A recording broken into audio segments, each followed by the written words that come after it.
Now let's talk about the first derivative test.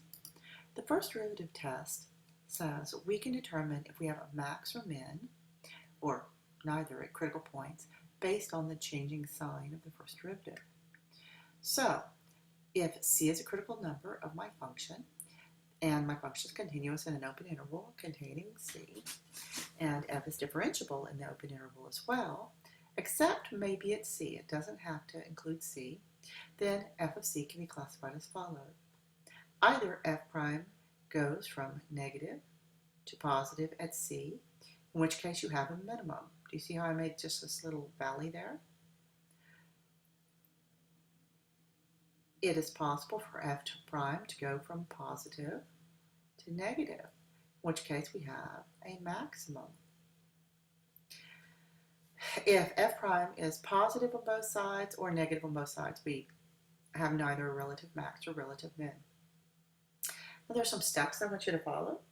The first thing I want you to do is take the first derivative, find the critical points, and the critical points have to include when f prime is 0 or it doesn't exist.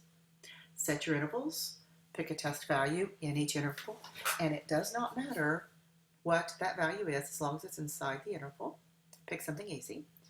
And then put the test value in f prime to determine the sign. And this is the sign of f prime, of course. And then determine if it's max or min. If f prime goes from positive to negative, you have a max. If it goes from negative to positive, you have a min. So let's try one. Let's apply the first derivative test to find the extrema of 1/2 x minus sine of x. Now, the first step is we have to come up and take the first derivative. F prime of x is equal to 1/2 minus cosine of x. Now, this always exists. It's continuous. So, where is this 0? Well, this is going to be 0 when x is pi over 3 and 5 pi over 3. So that's the first part. I have found the critical values. Now I'm going to set the intervals. This is a closed interval, so the first interval is going to start at 0, and I'm looking at x between 0 and pi over 3. The next interval is going to pick up right here, so it's pi over 3 is less than x, and then that's less than 5 pi over 3. And the final interval, 5 pi over 3 is less than x, is less than 2 pi. It's pi. Now let's look at our test values. You can pick any number you want in there. I'm going to pick something easy. So this is pi over 4. All right. And let me just go on and pick test points. I'm going to let x equal pi. I usually work vertically here. And here I'm going to pick x equals 7 pi. I don't know why I'm putting 75. It's 7 pi over 4. 7 pi over 4. Now, what is f prime evaluated at pi over 4? I'm not always going to write this. All right? I'm looking for the sign, positive or negative. Well, I'm going to come up here. F prime at pi over 4 is equal to 1/2 minus cosine of pi over 4. Now, this is 1/2 minus the square root of 2 over 2. So it turns out this one right here this is greater than 1/2, so this is negative. So the sign of this is it's negative, and the conclusion is it's decreasing. Now you can write decreasing.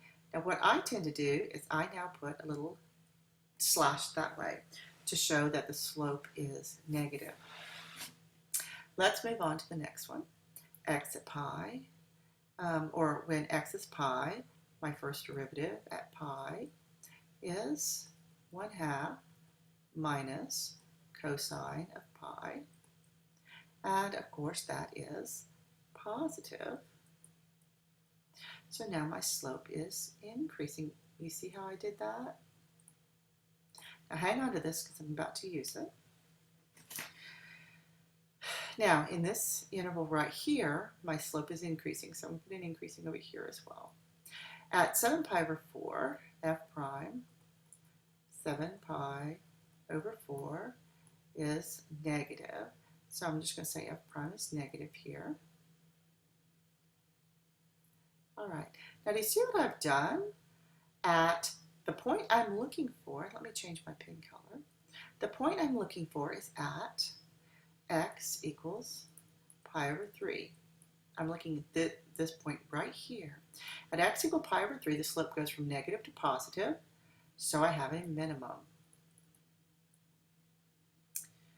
Similarly, as x goes at 5 pi over 3,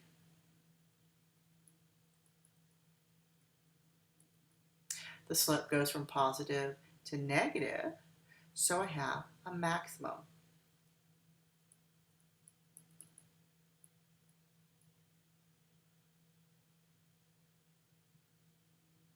Now sometimes the first derivative doesn't exist, like in this example, and that's okay.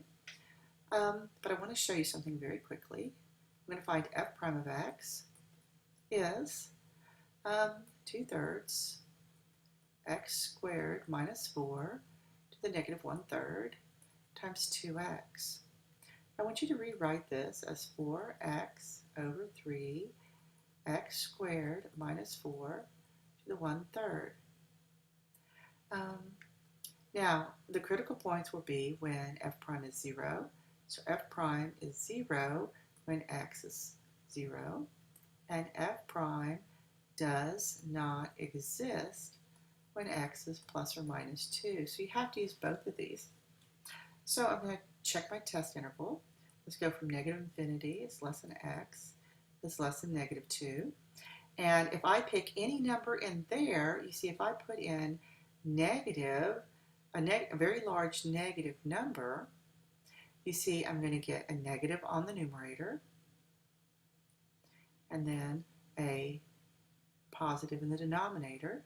So if I pick x equals negative 1,000, the sign of f prime is negative, so it's going to be decreasing.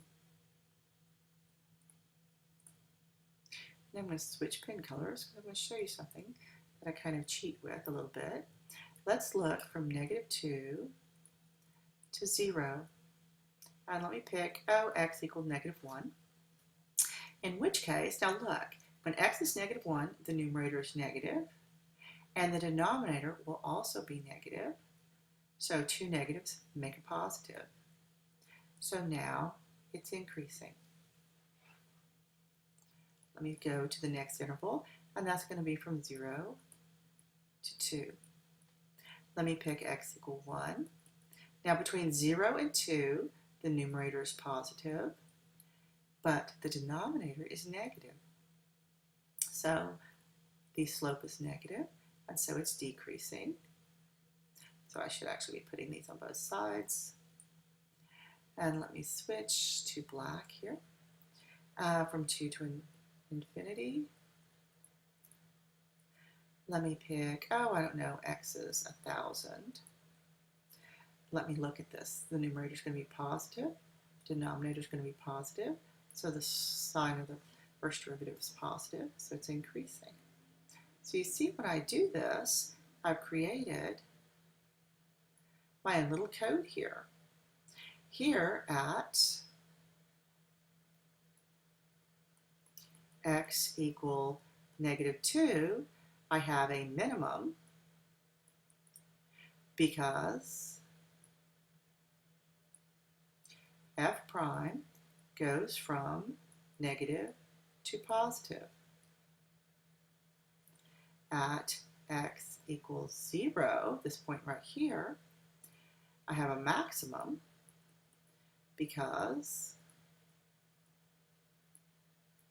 f prime goes from positive to negative.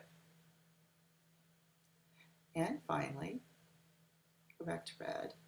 At x equal 2, I have a minimum because f prime goes from negative to positive.